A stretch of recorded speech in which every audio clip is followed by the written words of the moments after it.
Өнөөдөр би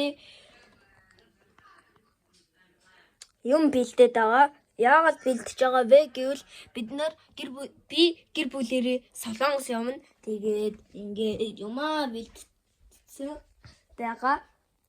Тэгээд бас өнөөдөр бол өглөө биш, орой байгаа.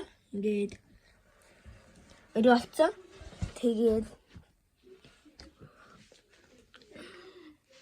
энэ юу вэ гэвэл энэ бол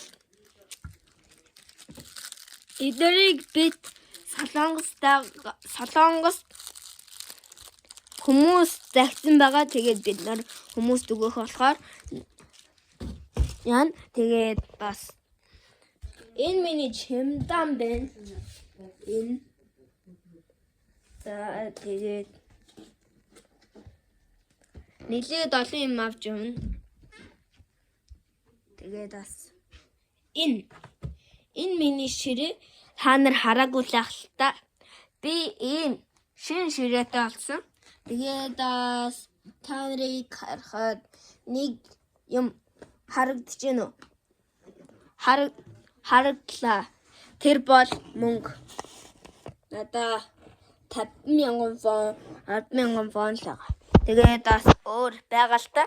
5 ширхэг 1000 вон. Тэгээд энэ нөгөө юунууд байна. Тэгээд маргааш уулзах болохоор маргааш уулзаад маргааш өглөө явах болохоор маргааш би шинэ бичлэг оруулна. Тэгээд баяртай. Маргааш өглөө уулзъя.